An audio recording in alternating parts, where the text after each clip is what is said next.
네, 오늘 함께 할 하나님 말씀은 요한복음 3장 5절로 7절까지의 말씀입니다. 신약 성경 요한복음 3장 5절에서 7절까지 말씀. 불편하지 않은 분들은 자리에 일어나서 하나님 말씀 함께 받도록 하겠습니다. 요한복음 3장 5절로 7절까지 말씀 같이 읽습니다. 예수께서 대답하셨다. 내가 진정으로 너에게 말한다. 누구든지 물과 성령으로 나지 아니하면 하나님 나라에 들어갈 수 없다. 육에서 난 것은 육이요 영에서 난 것은 영이다. 너희가 다시 태어나야 한다고 내가 말한 것을 너는 이상히 여기지 말아라. 아멘. 네, 오랜만에 반가운 얼굴들도 이렇게 있고, 우리 화평이 친구들도 만나서 반갑습니다. 현우한테 가서 현우는 우리 교회 성도라고 좀 오늘 사진 보고 꼭 좀 전해주길 바라고. 민영이 민준이도 또 오랜만에 보니까 너무 반갑고 그렇습니다. 오늘은 교회 절기로는 우리가 맥추절로 이렇게 지킵니다. 맥추절은 구약에서 이스라엘 백성들이 하나님께서 이들에게 베풀어 주신 은혜에 감사하여서 3대 이스라엘의 절기가 있습니다. 무교절은 또 다른 표현으로는 유월절이라고 표현을 하기도 합니다. 그리고 맥추절, 그리고 수장절 이렇게 하는데, 수장절은 주로 우리가 알고 있는 우리가 추수감사절 지킬 때 하는 것, 곡식을 거두어 드리고 창고에 거두어 드리는 것을 기념하는 절기가 수장절입니다. 두 번째로 나와 있는 이 맥추절은 또 다른 이름들이 많이 있어가지고 또 헷갈리기도 합니다. 초실절이라고도 표현을 합니다. 맥추절은 보리를 처음 수확해서 그 수확한 것을 하나님 앞에 드리는 절기이기도 한데, 왜 이들이 맥추절이나 또 곡식을 거두어 드리는 수장절이나 이런 것에 집중을 하느냐, 꼭 지켜야 할 절기로 지키는가 하면은, 여러분 혹시라도 다음에 기회가 된다면 그 이스라엘이나 중동 지역에 이렇게 가보시면 여러분 거기에 농사 지을 땅이 아닙니다. 그 이집트를 지나가지고 이스라엘로 이렇게 올라가는 길에 있는데, 이집트 땅을 이렇게 지나가다 보면은 거긴 다 돌산이고 무엇 하나 식물이 이렇게 심을 만한 곳이 되질 않습니다. 그리고 그곳을 지나서 이제 누에바를 거쳐 이스라엘로 이렇게 들어가게 되면은 거기에는 온갖 식물들이 이렇게 열려 있는데, 여러분 그곳에서 이스라엘 백성들이 하나님께서 비를 내려 주시지 않으면은 농사를 지을 수 없는 그런 환경입니다. 그런데도 하나님께서 이른 비와 늦은 비 이 두 차례 큰 비를 주시거든요. 그때 주시는 비로 인해서 이들이 수확할 수 있게 되었습니다. 그러니 수확할 때 얼마나 기쁘겠어요. 그래서 그 첫 열매를 거둘 때를 중심으로 해서 맥추절을 지킵니다. 그래서 하나님께서 우리에게 베풀어 주셔서 우리가 이렇게 수확할 수 있게 되었습니다 고백을 하고 감사 절기를 지키고요. 또 수장절은 그러한 곡식들 다 이제 마지막으로 다 곡식들을 거두어 들여 가지고 창고에 드릴 때 우리가 추석 때처럼 그들도 기뻐하면서 지키는 절기가 바로 수장절입니다. 이 맥추절은 초실절, 첫 열매를 거두는 초실절이라고도 하고 또 칠칠절, 오순절이라고도 합니다. 그러니까 칠칠이나 오순은 이 숫자와 관련된 것인데, 칠칠절은 이들이 처음 지켰던 절기 유월절을 지나고 난 다음에 7주를 지나면 49일이 되잖아, 그죠? 그래서 그 49일째 되는 날을 칠칠절이라고 그들이 지키게 되고, 그리고 6월절 지나고 이 7일절이 지난 그 다음 날이 바로 오순절입니다. 그러니까 맥추절을 부를 때 초실절, 칠칠절, 오순절 이런 다른 말로 부르기도 하는데, 왜냐하면 그것은 각각이 강조하는 것이 다르기 때문에 그렇습니다. 그래서 구약의 맥추절이 신약에 와서는 이 오순절이 되었는데, 이 오순절이 오늘 우리 교회 생일과도 아주 밀접한 관련이 있습니다. 이스라엘 백성들이 예수님께서 부활하시고 또 성천하시면서 제자들에게 너희들은 예루살렘을 떠나지 말고 한 곳에 모여서 기도하라고 그렇게 가르쳐 주었습니다. 그래서 여러분들처럼 오늘 제자들이 마가의 집에 다 모였습니다. 거기 다락방이 다 모여가지고 같이 기도했는데 120명이 모였거든요. 120명이 모여서 그들이 같이 기도할 때 성령이 그들 가운데 임하게 됩니다. 성령은 거룩한 영이죠. 근데 이 거룩한 영이니까 보이질 않잖아요. 그런데 이들 가운데 어떻게 역사하셨냐 그러면 또 불의 혀같이 갈라지는 그 불이 이렇게 임하게 되고 또 바람 같은 성령이 이들에게 임하게 되었습니다. 그래서 이들은 각각이 지금은 다 외국에 사는 사람들이 절기를 지키려고 예루살렘으로 다 모였거든요. 그때 이 사람들이 각각이 자신들이 태어났던 그 디아스포라였지만은 태어난 곳 방언으로 그들이 평소에 해보지도 못했던 그런 말들을 이렇게 하게 됩니다. 그래서 하나님께서 이 날을 통하여서 신약 교회가 성령이 임함으로 말미암아 마가다락방을 통하여서 만들어지게 되었던 것입니다. 그래서 신약 교회의 시작이 12명의 제자를 통해서 120명의 이러한 예수님을 믿는 사람들이 함께 모여서 기도할 때 그 성령이 임한 날이 바로 오순절이었기 때문에 이 오순절은 교회의 탄생과도 굉장히 밀접한 관련이 있습니다. 그래서 우리 교회도 물론 그날 맞추려고 한 것은 아니지만 우리가 7월 첫 주를 맥주 기념주일로 이렇게 지키고 하다 보니까 그날이 바로 교회가 탄생한 오순절이기도 합니다. 뿐만 아니라 우리 교회가 14년이 된 날이기도 하고요. 오늘 봤지만은 우리가 이날에 세례식을 하니까 저는 이 세례식을 통하여서 우리가 영상을 통해서 봤지만 우리 교회가 이 땅에 존재하는 목적이 무엇인가 하는 것을 다시 한번 우리가 확인하는 계기가 되었다는 것입니다.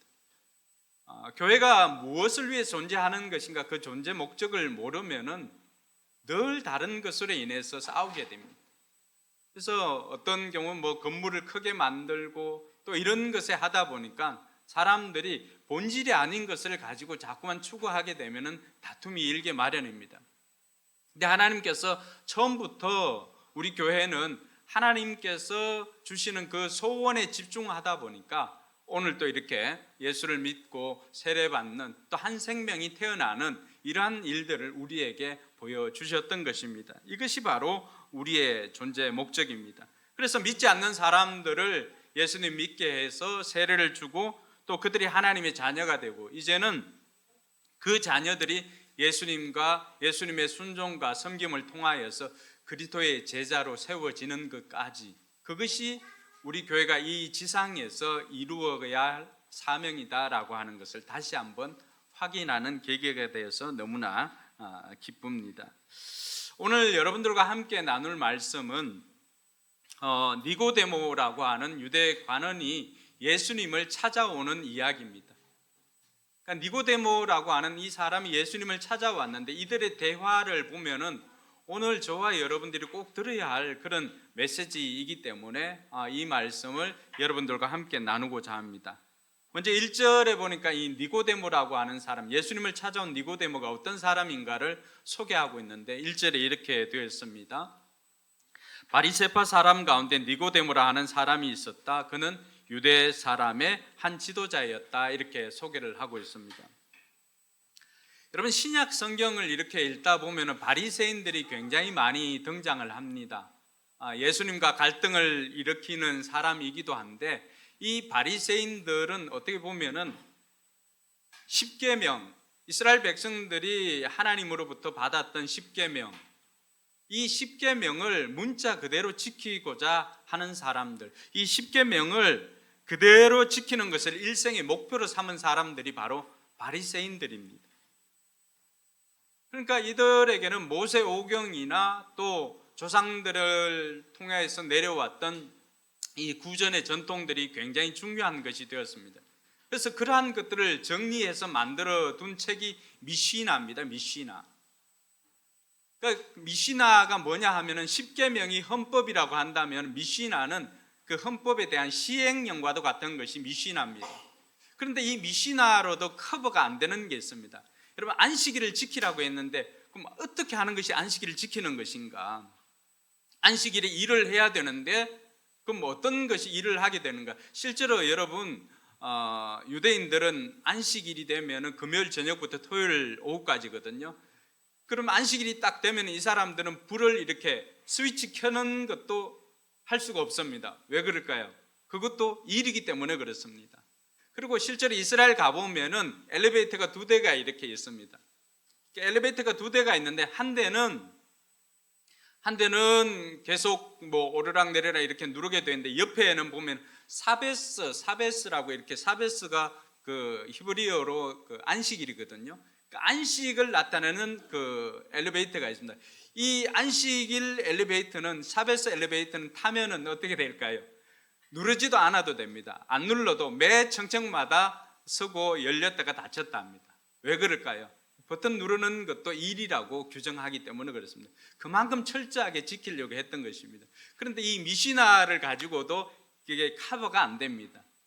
그래서 이 미시나를 보완해서 그럼 어떻게 하면 우리가 좀 더 율법을 잘 지킬까라고 해서 만들었던 것이 여러분들이 한 번쯤은 들어봤을 법한 탈무드입니다. 탈무드 들어보셨죠? 탈무드가 거기서 나옵니다. 십계명을 이 사람들이 어떻게 하면 이 십계명을 잘 지킬까 해서 만든 것이 미시나를 가지고도 도저히 커버가 안 될 것 같으니까 이 미시나를 보완해서 만든 것이 탈무드입니다. 그 탈무드에 보면은 안식일에 관한 규정도 여러분 안식일을 거룩하게 지키라고 하는 것이 십계명이잖아요. 그 한 문장이잖아요. 그런데 탈무드에 보면은 이 안식일을 거룩하게 지키는데 어떻게 지키는 것이 거룩하게 지키는 것인가 그 해설 문항을 보면 156페이지입니다. 그러니까 이들이 어느 정도 철저하게 율법에 대한 그런 사모함이 있고 율법을 지키려고 했는지를 우리가 그가 바리새인이다라고 하는 그 한 문장에서 이 모든 것들이 다 함축되어 있습니다. 그만큼 율법으로 자기 의를 이루고 싶었던 사람들이 바리새인입니다. 더군다나 이 사람은 유대 지도자라고 했는데 다른 본문에 보면은 산헤드린 공회원이다라고 그렇게 표현합니다. 산헤드린 공회원은 대부분 한 70명, 71명 정도 해가지고 이 사람들은 이스라엘의 정치, 종교 모든 것들을 관장하는 곳입니다. 우리로 표현하면은 이 산헤드린 공회원 같으면은 우리로 표현하면은 국회의원에 해당한다고 볼 수가 있습니다. 그러니까 니고데모는 정치적으로나 사회적으로 종교적으로 굉장히 성공한 사람 반열에 속해 있는 그 사람입니다. 근데 이 니고데모가 한밤중에 예수님을 찾아옵니다. 왜냐하면 사회적인 체면도 있고 그런데 도무지 궁금해서 견딜 수가 없는 것입니다. 오늘 2절 말씀에 보면은 이 사람이 밤에 예수께 와서 말하였다. 랍비님, 우리는 선생님이 하나님께로부터 오신 분임을 압니다. 하나님께서 함께 하시지 않으면 선생님께서 행하시는 그런 표징들을 아무도 행할 수 없습니다. 니고데모가 예수님을 찾아왔던 것은 한밤중에 찾아왔던 것은 한마디로 너무나 예수님에 대해서 알고 싶은 거예요. 왜냐하면 예수님께서 수많은 기적을 베풀어 가지고 병자들을 고치고 귀신을 쫓아내고 죽은 자를 살리고 하는 이 일들을 들었는데 도무지 자기 생각으로는 자신이 지금까지 우리 공회원들 다른 공회원들도 마찬가지고 도무지 행할 수 없는 일들을 예수님께서 행하셨기 때문에 도대체 예수님이 누군가라고 하는 그 궁금증 때문에 견딜 수가 없었던 것입니다. 근데 낮에 나오려고 하니까 수많은 사람들이 이 니고데모가 공인이잖아요. 근데 전문 용어로 말하면 좀 쪽팔리는 거예요. 왜냐하면 사람들이 이렇게 보고 있는데 그나마 성공했다고 생각했던 사람인데 예수님 촌에서 올라왔던 그 예수님이 행하는 그 일들을 궁금해서 찾아간다는 것이 굉장히 자기는 이 체면 때문에 도저히 낮에는 갈 수가 없었던 것입니다. 그럼에도 불구하고 그 궁금증 때문에 밤에라도 예수님을 찾아 나서게 되었던 것입니다. 그래서 찾아 나셔서 그냥 랍비님, 선생님 이렇게 랍비는 흔히 가장 잘 알 수 있는 것은 우리가 탈무드를 해석해 주는 사람, 그런 선생님, 율법을 해석해 주는 사람이 랍비라고 그렇게 말합니다. 그래서 니고데모도 이 예수님에 대해서 그냥 랍비나 선생 정도로 알았던 것입니다. 그래서 랍비님, 당신이 하는 일들을 보니까 하나님이 함께 하지 않고서는 도무지 행할 수 없는 그 일들을 행합니다라고 인사치레로 이렇게 했던 것입니다. 그런데 그때 예수님께서 이 니고데모에게 정말 뚱딴지 같은 소리를 이렇게 하게 됩니다. 오늘 3절 말씀 읽지는 않았지만 3절에 이렇게 되어 있습니다. 예수께서 그에게 말씀하셨다. 내가 진정으로 너에게 말한다. 같이 읽습니다. 누구든지 다시 나지 않으면 하나님 나라를 볼 수 없다. 성경을 읽다가 예수님께서 진정으로 이렇게 하면은 이거 굉장히 중요한 내용입니다. 진짜 이런 표현이거든요. 니고데모는 그냥 예수님이 행하시는 일이 궁금해서 예수님께 안부를 묻고 도대체 이 사람이 누군가라고 하는 것을 만나서 좀 이야기해보고 싶어서 왔는데, 예수님께서 느닷없이 야, 너 다시 태어나지 않으면은 하나님 나라를 볼 수 없어, 이런 이야기를 들었습니다. 다시 태어나지 않으면 천국에 갈 수도 없고 천국을 볼 수도 없다라고 하는 이 말은 당시 니고데모로서는 그가 아무리 뛰어난 학식을 가지고 성공한 사람이라 할지라도 그 내용을 이해할 수가 없었던 것입니다. 그는 바리새인으로 도덕적인 신앙인이었습니다. 자신이 이 율법을 어떻게 하면 잘 지키고 그 율법을 제대로 지키면은 하나님 나라에 갈 수 있을 것이라고 하는 그런 생각을 내면에 가지고 있었던 것입니다. 근데 예수님 처음 만났던 예수님께서 니고데모의 그 중심에 있는 그 마음을 꿰뚫어 보셨던 것입니다. 니고데모는 예수님을 생각할 때 그냥 랍비 정도로, 선생 정도로 이렇게 생각을 하고 왔다가 예수님께서는 천국에 들어갈 수 없다라고 하는, 다시 나지 않으면 천국에 갈 수 없다라고 하는 이 말을 해주었던 것입니다. 그러니까 이것은 비단 니고데모뿐만이 아니라 오늘 이 자리에 오신 여러분들 가운데도 예수님을 그저 4대 성인의 한 분으로, 그러니까 윤리 선생으로, 도덕 선생으로 생각하는 분들도 있을 줄로 압니다. 근데 예수님께서 니고데모의 이런 상태를 아시고는 도덕적으로 우리가 아무리 수양을 하고 도덕적으로 아무리 우리가 최선을 다하여 살아도 도덕가가 될 수가 있고 인격자는 될 수는 있지만 하나님 나라의 천국에는 들어갈 수 없음을 말해주고 있었던 것입니다. 교회 안에도 종종 이런 사람들이 있습니다. 마음의 평안을 얻기 위해서 교회에 옵니다. 또 설교를 듣고 바른 생활을 하고 설교를 들어도 다 도덕적인 차원에서 해석을 하다 보니까 영적인 것에 관해서 이야기를 할 때는 도무지 알 수 없는 사람들이 교회 안에도 존재합니다.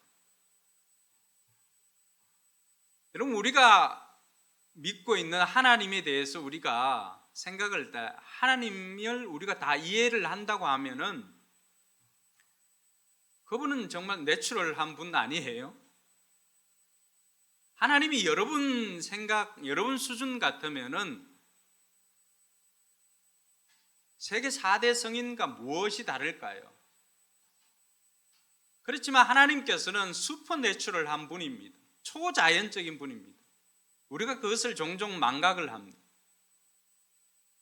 하나님께서 초자연적인 분이시니까 하나님께서 행하시는 일들은 초자연적인 일들이 많이 일어납니다. 어떻게 보면 교회도 초자연적인 집단이라고 할 수가 있습니다.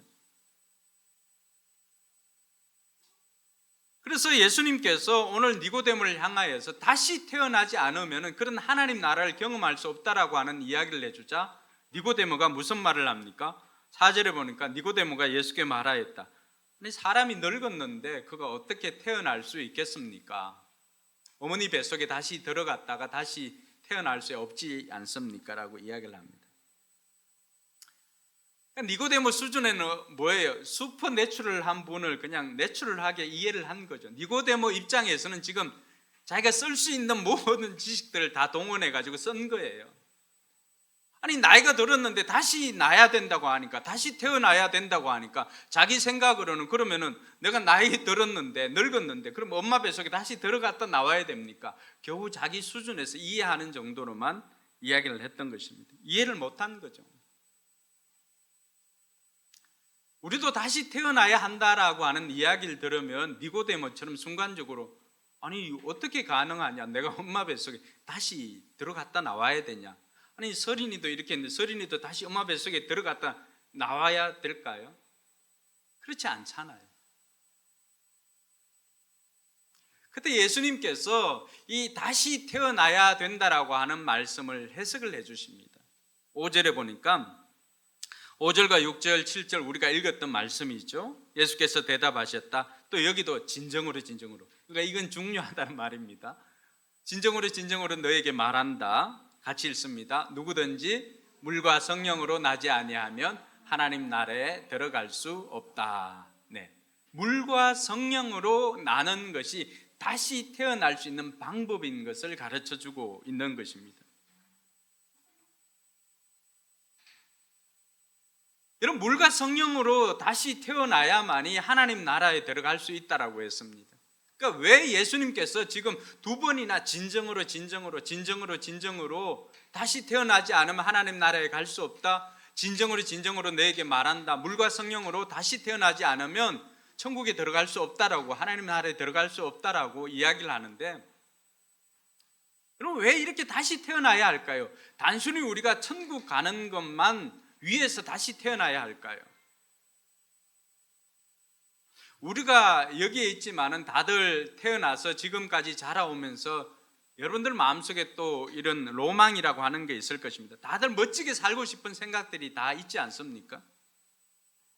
근데 여러분 살아보니까 어떠세요? 현재의 모습이 여러분들이 그렇게 기대했던 멋진 모습으로 지금도 살아가고 있습니까? 많은 사람들이 그것과는 굉장히 거리가 먼 삶을 살고 있습니다. 그럼 어디를 되돌려 주면은 여러분들이 그런 멋진 삶을 살 수 있을 것 같습니까? 어떤 분은 그 서울대를 나왔는데, 제가 존경하는 목사님인데 일찍이 서울대를 졸업하고 이제 미국으로 유학을 가려고 하다 보니까 학부 이제 성적이 중요하잖아요. 보니까 거의 뭐 유현진 방어율 정도 이렇게 되어 있는 거예요. 3점도 안 넘고 겨우 3점이었는데 교양 국어하고 그때 영어를 들었는데 국어 시험이 제대로 안 돼서 마지막에 보니까 2.9 얼마로 이렇게 되어 있더라고 하는 거죠. 처음에는 자기가 원하는 대학원, 최고의 대학원을 2개를 쓰고 또 자기 친척이 있는 대학원을 2개를 썼습니다. 그래서 자기 친척이 있는 대학원은 합격 통지서를 보내와도 자기는 자존심 상해서 안 갈 거라고 했는데 그 두 대학원에서 제일 먼저 함께 할 수 없습니다. 불합격 통지서를 보냈다고 합니다. 나머지 두 대학원에서도 마찬가지예요. 이 성적은 우리와 함께 할 수 없습니다라고 이야기를 해주었습니다.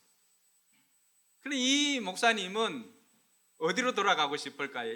내가 1학년 때 그때 좀 놀지 않고 제대로 공부했으면은 지금 이 정도는 아닐 건데 3점은 넘어서 4점까지도 갈 수 있을 건데 라고 하는 생각에 그곳으로 가고 싶어 했을 것입니다. 또 어떤 사람들은 자녀를 이렇게 키우다 보면은 지금 엄청 커 있는 이 자녀들을 보면서 내가 좀 더, 제가 신앙생활을 해보니까 그렇더라고요. 내가 좀 일찍 예수님을 알고 내 삶의 가치관이나 이런 것들을 알고 우리 자녀들을 좀 더 신앙적인 모습으로 키웠으면 얼마나 좋을까 하는 생각에 제가 좀 더 어릴 때 예수님 믿었으면 하는 그런 바람도 있더라고요. 어떤 분들은 뭐 그렇지는 않겠지만은 결혼해서 행복하게 살고 있지만은 그때 내가 다시 한번 선택의 기회가 있었다면 이 사람 만났을까 하는 그런 사람들도 있을 것입니다. 누구나 멋진 인생을 꿈꾸고 있지만은 그러나 지금 돌아보니까 다시 그 시점으로 돌아간다면은 내가 제대로 살고 싶은 그 생각을 들 때도 있을 것입니다. 가에 어떤 사람은 내가 다시 태어난다면 그것까지도 모자라니까 다시 내가 태어난다면은 정말 이렇게 살았을 걸 하는 후회를 가진 사람이 있을 것입니다.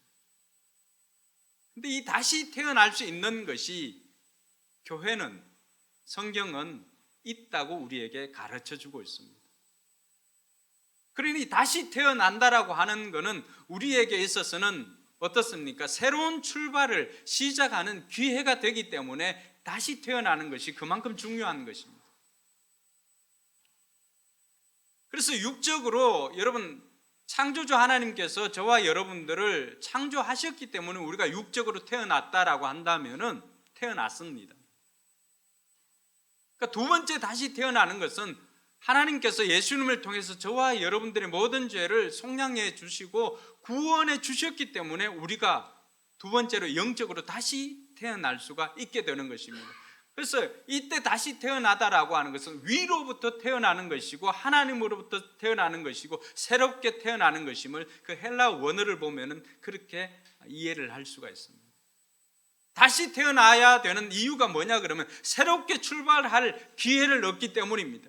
지금까지는 후회 많은 인생이었다라고 한다면은 이제 내가 다시 태어남으로 말미암아서 새로운 기회를 얻게 되기 때문에 우리에게 다시 태어나야 할 것을 말해주고 있는 것입니다. 뿐만 아니라 내가 예수 믿고 제대로 신앙생활을 하고자 결단하였을 때 다시 태어나니까 이전과는 다른 삶을 살고 싶은 마음이 생기더라고 하는 거죠. 내 욕심과 내 욕망으로 살아왔던 그런 인생이 이제는 영원히 가치 있는 삶을 살고 싶은 새로운 소망이 생기게 되더라고 하는 것입니다. 그래서 그것이 바로 우리가 다시 태어나야 할 이유인 것을 말해주고 있는 것입니다. 일찍부터 하나님의 자녀가 되어서 하나님의 나라 백성으로 살게 되는 것, 그렇게 살아가니까 죽음에 대한 염려가 없습니다. 왜 그럴까요? 한 번 죽음은 우리 모든 사람들에게 정한 것입니다. 그러나 죽음 이후에 심판이 있는데 살아생전에 예수 그리스도를 믿었던 사람들은, 즉 두 번 태어난 사람은 그 한 번 죽음이 자기의 죽음이고 한 번 태어난 사람은 두 번 죽음을 경험하더라고 하는 것입니다. 그것이 무엇일까요? 다시 태어난 사람, 두 번 태어난 사람은 한 번 죽음을 겪는데 그 죽음은 육적인 죽음으로 끝나지만 그 다음에는 오늘 말씀해 보니까 영원한 생명이 우리에게 주어졌다라고 말하고 있습니다. 왜 그럴까요? 우리 안에 영원한 생명이신 예수 그리스도 또 성령님께서 우리 안에 거하시니까 하나님은 영원하시기 때문에 그 생명이 우리 안에 들어와 있으면 우리는 영생을 누리게 되는 것입니다. 근데 이 땅에서 한 번 태어난 사람은 두 번의 죽음을 경험하게 되는데 육신의 죽음을 경험할 뿐만이 아니라 영적인 죽음을 이미 경험한 상태이므로 그 사람들이 하나님이 계신 천국이 아니라 하나님의 통치나 하나님의 자비하심, 하나님의 성품이 전혀 미치지 않는 지옥에서 영원한 죽음을 경험하게 되기 때문입니다. 그래서 두 번 태어난 사람은 한 번 죽음을 경험하지만 한 번 태어난 사람은 두 번의 죽음을 경험할 수밖에 없더라고 하는 것입니다. 까짓거 한번 경험해보지 그게 아니더라고 하는 거예요.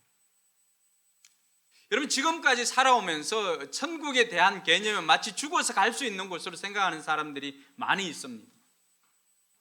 근데 성경이 우리에게 말해주고 있는 것은 그것은 단순히 죽어서 가는 장소의 개념이 아니라 이 땅에서 관계의 개념이라고 하는 것을 말해주고 있습니다. 살면서 여러분 정말로 기쁠 때 야, 천국이 있다면 이런 것일 거야 라고 생각하는데 그 곱하기 한 1만 배 정도가 천국이 있는 곳입니다. 살면서 진짜 지옥 같다라고 하는 것 있잖아요. 오직 지옥 같다라고 하면은 여러분 몇 호선을 지옥철이라 그래요? 요즘 6호선? 2호선? 9호선? 9호선이 지옥철로 바뀌었군요. 그 왜 그렇습니까? 그럼 밀려서 내가 내리고 싶을 때도 자유롭게 내리지 못하고 밀려서 이렇게 그 빽빽한 곳, 자유로움이 없는 곳, 그것 곱하기 1억입니다. 우리가 어떤 사람들과의 관계에서 야, 살아도 지옥 같다라고 표현할 때가 있잖아요. 그건 어디에서 오는 거예요? 장소가 아니죠. 관계에서 오는 것 아니겠습니까? 그러니까 이런 것들이 우리의 삶에 여전히 존재하는 것입니다. 그런데 그거 지금도 살아서 지옥 같은 삶인데 빨리 이 삶을 끝내고 싶지만은 그것 곱하기 1억 배가 정말로 우리가 두 번째 죽음을 경험하는 지옥이라고 할 때 여러분 섣불리 나는 그곳에 가겠다 섣불리 장담할 수 있는 사람이 없는 것입니다. 그것은 단순히 추성훈한테 이렇게 니킥 맞고 미들킥 맞고 하는 그 정도가 아니라고 하는 거죠. 그 고통이. 그래서 거듭나게 되는 사람, 두 번 태어나게 되는 사람은 더 이상 죽음에 대한 염려가 없습니다. 그리고 이미 하나님 나라 자녀가 되었기 때문에 하나님 나라에 들어가는 것은 기정사실로 되어 있는 것이죠. 여러분, 아이들이 저녁에 이렇게 놀다가 집에서 부릅니다. 지원아, 로운아, 밥 먹으러 들어와라 이렇게 하면은 그 놀이터에 놀던 애들이 집으로 들어갑니다. 놀다가 때가 좀 묻었어요. 그러면 엄마가 잠시 검문이 있겠습니다 하고 그 애 복장을 살피고 때가 묻어서 집으로 들어갈 수 없습니다 하고 쫓아냅니까? 그럼 지원이가 어떻게 해요? 엄마가 잠시 검문이 있겠습니다 하면은 이렇게 하고 들어가죠. 왜 그래요? 자기 집인데 뭐 엄마가 또 평소에 안 하던 검문을 하는 이런 거죠. 하나님의 자녀가 되었기 때문에 그 집에 들어가는 것은 당연합니다. 어떤 자격이나 이게 아니라 하나님의 자녀이면 충분한 것이죠. 그게 우리가 다시 태어나야 되는 이유가 거기에 있는 것입니다. 그럼 누가 다시 태어나야 되는가? 오늘 니고데모가 도덕적으로 살아왔던 사람 아닙니까? 도덕적으로, 인격적으로, 윤리적으로 살아왔던 사람입니다. 어떻게 보면은 이 시대를 살아가고 있는 모든 도덕적으로 살아가는 사람들에게 주는 메시지라고도 할 수가 있습니다.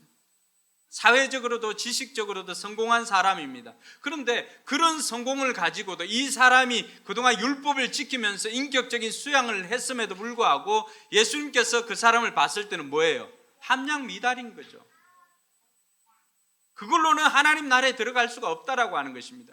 그러면 지금까지 저와 여러분들이 정말 도덕적으로 아까 착하다라고 했는데 그렇게 착하게 살아도 하나님의 자녀가 되지 않으면, 두 번 나지 않으면 우리는 아무도 천국에 들어갈 수 없다라고 하는 것을 오늘 말해주고 있는 것입니다. 여러분, 우리가 이 땅에서 기껏 애쓰고 노력하고 인격적인 수양을 하면 기껏 될 수 있는 것이 뭘까요? 그러니까 인격자입니다. 인격자. 그러니까 인격자로 살다가 그냥 두 번 죽음을 경험하는 거예요. 인격자로 살다가, 수양자로 살다가 그냥 지옥 가서 영원히 사는 것입니다. 결코 하나님의 자녀는 될 수 없다라고 하는 것을 말해주고 있습니다. 그래서 하나님 나라에, 천국에 들어가기 위해서는 오늘 니고데모처럼 그런 도덕적인 수양이나 인격적인 수양이나 성공한 삶이나 이런 것이 하나님 나라에 들어갈 수 있는 조건이 될 수 없음을 예수님께서 말씀해 주시고는 하나님의 자녀로 되어야 천국에 갈 수 있음을 말해주고 있는 것입니다. 그럼 어떻게 거듭날까요? 예수님께서 말씀해 주셨던 것처럼 물과 성령으로 나지 않으면 거듭날 수가 없다라고 이야기를 합니다. 성경에서 물과 성령은 물은 세례와 또 물은 성령에 대한 예표로 많이 사용되어지고 있습니다. 즉 회개하고 내가 지금까지 살아왔던 것은 내가 죄인인 것을 인정하고 예수님을 구세주로 받아들일 때 성령님께서 우리에게 임하시는 것을 말해주고 있습니다.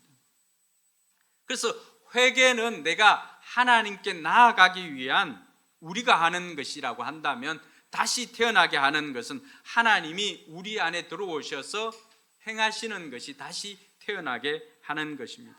그래서 예수님께서 세례 받으실 때도 하늘에서 비둘기 같은 성령이 임하여서 그 예수님에게 임하였던 것을 볼 수가 있습니다. 성령이 임하는 것도 바람이 부는 것처럼 다양하게 임할 수가 있습니다. 그런데 한 가지 분명한 것은 예수님을 구주로 영접할 때 성령님께서 우리 안에 거하시는 것을 말해주는 것입니다. 그리고 성령이 임하지 않고서는 아무도 예수님을 주님이라 고백할 수가 없는 것입니다. 오늘 세례를 받았던 우리 김수진 자매도 마찬가지죠. 성령님께서 그 안에, 예수님을 내가 구주로 영접했을 때 성령님께서 그 안에 들어가니까 내가 이전에 죄인 된 것을 알고 예수님이 아니고서는 살아갈 수 없음을 고백을 하고 예수님을 나의 구세주로, 주님으로, 보스로 모신 것이죠. 그러니까 성령이 아니고서는 그 마음문을 열고 예수님을 주님이라 고백할 수가 없다라고 성경은 말해주고 있는 것입니다. 그러면서 성령을 모시지 않은 사람은 교회 안에 존재해도 그냥 도덕적인 신앙인에 그칠 수밖에 없음을 말해주고 저와 여러분들에게 성령 충만해야 되는을 말해주고 있습니다. 여러분, 예수님께서 오늘 우리에게 다시 태어나야 된다라고 하는 것은 우리에게 다시 기회를 주시는 것입니다. 여러분 지금까지 다녀봤지만 세상 그 어디에도 어떤 종교에도 이 다시 태어나야 된다라고 하는 것을 말하는 종교는 없습니다. 세상의 모든 종교들은 우리를 인격자로는 만들어 줄 수가 있습니다. 그러나 우리에게 영생을 주지는 못합니다. 천국으로 인도할 수도 없습니다. 여러분들이 알고 있는 종교 창시자들, 스카모니, 마호메트, 이런 사람들, 소크라테스는 그런 사람이 아니니까 철학을 한 사람이지만, 여러분 종교 창시자들이 모두 죽음 앞에서 무력했습니다. 그러나 예수님은 우리 죄를 대신 지시고 십자가에 달려 죽으시고는 장사되었다가 3일 만에 다시 부활하시고 또 이 땅에 사시다가 40일 이후에 승천하셨습니다. 모든 종교 창시자들이 공자든 또 마호메트든 다 무덤이 있습니다. 그럼 석가모니는 무덤 없잖아요. 석가모니는 화장을 하고 그 사리를 가지고 진신사리탑이라고 해서 세계 곳곳에 이렇게 그 사리를 가지고 탑을 만들어서 두었습니다. 그 역시도 존재하죠. 우리나라에도 있습니다. 그런데 예수님은 빈 무덤입니다. 로마 군인들이 그렇게 군병들이 지키고 바위 무덤으로 입구를 막고 이렇게 있어도 부활하신 예수님에 대해서, 다시 나신 예수님에 대해서 아니다라고 하는 것을 증명하지를 못했던 것입니다. 그러니 다시 사신 예수님께서 오늘 저와 여러분들에게 말씀해 주시는 것은 그분께서 이미 경험하신 그 다시 태어나시는 것을 저와 여러분들에게 경험하게 해주시고 우리에게 기회를 주시는 것임을 믿으시기 바랍니다. 그래서 성령은 영이시기 때문에 우리가 그 영적인 것을 우리 눈으로는 볼 수가 없습니다. 그럼 우리가 성령이 임했다는 것을, 성령으로 거듭났다라고 하는 것을 어떻게 알 수가 있을까요? 그래서 8절에 보니까 바람의 비유를 하고 있습니다. 여러분, 바람은 소리는 있지만은 그 존재 자체가 우리가 바람에 대해서 볼 수는 없습니다. 그럼 뭘 볼까요? 바람이 임한 결과만 보잖아요. 제가 한번 해볼게요. 이렇게 하면은 바람은 볼 수 없지만은 바람이 임한 결과 얘가 난리를 이렇게 하고 있죠. 성령이 임한 전구도 그렇다는 것을 우리에게 말해주고 있습니다. 성령이, 예수님을 우리가 구주로 영접해서 성령이 임했습니다. 근데 영은 볼 수가 없잖아요. 근데 어떻게 성령이 임했는지 알 수가 있을까? 성령이 임한 사람은 알 수가 있습니다. 자신이 뭔지 알 수가 있습니다. 뭘로 알 수가 있을까요? 일단 소원이 달라집니다. 그리고 이전에는 아무렇지도 않게 즐겼던 것이 어느 순간인가 부담으로 다가올 때가 있습니다. 제가 예수님을 믿기 전에 저 역시도 담배도 피워보고 술도 먹어보고 했던 사람입니다.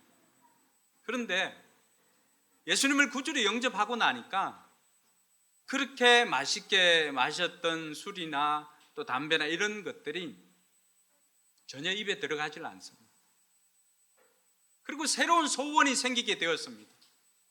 저는 이전에 꿈이 그 중국집 사장이었습니다. 왜냐하면은 중1 때 음악 선생님이었던 박재덕 선생님이 중국집 사장하면 돈을 많이 번다라고 하는 그 이야기를 해줘가지고 저도 그럼 중국집 사장 해야 되겠다 생각을 했습니다. 근데 그때 들었던 이야기는 그 중국집 사장은 그러니까 중국집을 하는 사장이 아니라 화교들을 이야기했던 것입니다. 그렇게 하고는 제가 이제 중1 때부터 운동을 하고 해서 중2 때 꿈이 바뀌었습니다. 체육 선생님이나 아니면은 그 체육 교수나 스포츠 기자가 되는 것이 꿈이었습니다. 그래서 고등학교 가서 시험을 치면은 수능 모의고사를 치면은 언제는 체육은 1등급이었습니다. 전국 석차 안에 들어갈 정도. 근데 실기가 안 돼가지고 고등학교 2학년 때 제가 다리를 한 번은 오토바이 타다가 야간 자율학습 하다가 나와서 오토바이 타다가 한 번 부러졌고, 한 번은 축구하다가 이 뒤에 차여가지고 또 부러지고. 그러니까 그 이전에 제 꿈은 어쨌든 이 땅에서 정말로 돈을 많이 버는 것이었습니다. 저희 집이 그렇게 고단한 삶이었기 때문에 제가 태어나고 다음 날 아버지가 돌아가셨어요. 아버지는 그 대개잡이 그 기관장이었거든요. 그러니까 우리 동네에 제삿날이 같은 분들이 6명이 있습니다. 12월 초다새 날, 초일의 날이죠. 제가 초6 날이 제 생일이. 그러니까 그때까지 제 마음속의 꿈은 그냥 돈 많이 버는 거였어요. 그런데 제가 대학교에 와서 집사람을 대학 1학년 때 만나고 대학 2학년 때 제가 집사람 통해서 예수님을 영접하고는 제 마음속에 성령이 임하니까 제 꿈이 달라졌던 거죠.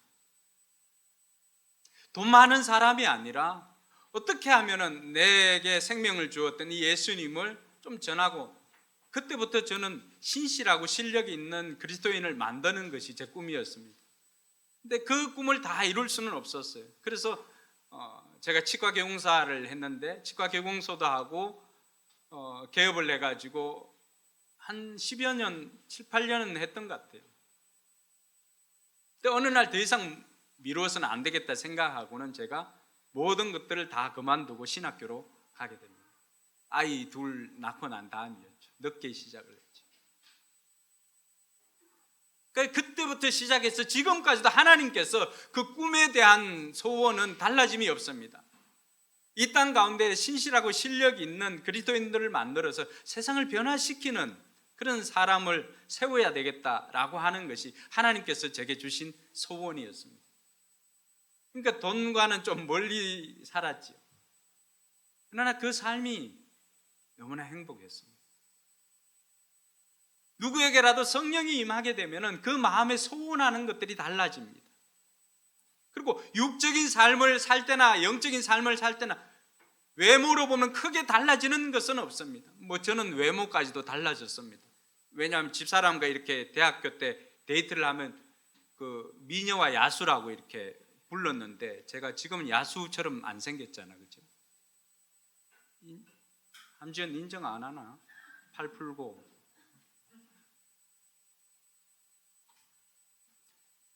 그래서 성령이 임하게 되면은 우리의 외모뿐만 아니라 우리의 마음에, 외모로는 달라진 것이 없는 것 같지만 우리 마음의 가치관이나 생각들이 다 달라지게 됩니다. 꿈이 달라지는 거죠. 요한복음 1장 12절에 보니까 영접하는 자, 곧 그 이름을 믿는 자들에게 하나님의 자녀가 되는 권세를 주었다, 그렇게 말합니다. 우리가 예수님을 영접하고 성령이 임하게 되면 하나님의 자녀가 된 특권을 얻게 되는 것입니다. 그러니까 하나님의 자녀로서 살아가는 것이죠. 여러분, 하나님 자녀로서 다시 태어난 사람은 이전보다 단지 더 나은 사람이 되는 게 아닙니다. 완전히 새로운 사람이 되는 것을 우리에게 말해줍니다. 그래서 고린도서 5장 17절에 보면은 누구든지 그리스도 안에 있으면 그는 새로운 피조물이라, 옛것은 지나갔습니다, 보라 새 것이 되었습니다, 이렇게 말합니다. 그러니까 조금 나은, 마치 여러분들이 게임할 때 그 게임 레벨이 브론즈에서 실버로, 실버에서 이렇게 다이아로 가는 그 차원이 아니라고 하는 거예요. 그러니까 여러분들이 지금 우리 청소년들 게임도 하고 있지만 여러분들이 하는 차원에서 그냥 페이크 곱하기 100 정도 된다고 이렇게 생각하시면 됩니다. 완전히 새로운 삶인 거예요. 새로운 삶. 그래서 저와 여러분들의 삶 가운데서도 오늘 이런 일들이 일어나려면은 우리가 예수를 구주로 영접하여서 다시 태어날 때 우리는 이전과는 다른 삶을 살게 되고 이전과는 다른 새로운 기회를 얻게 된다라고 하는 것입니다. 그래서 저는 오늘 이 자리에 오신 여러분들에게 하나님께서 우리에게 이런 새로운 기회가 주었음을 깨닫게 해드리려고 여러분들에게 말씀을 드리는 것입니다. 사랑하는 성도 여러분, 그리고 오늘 함께 온 VIP 여러분, 하나님께서는 우리에게 이전과는 다른 삶을 살 수 있는 기회를 주시고자 합니다. 그 기회는 다른 것이 아니라 우리가 다시 태어나는 것입니다.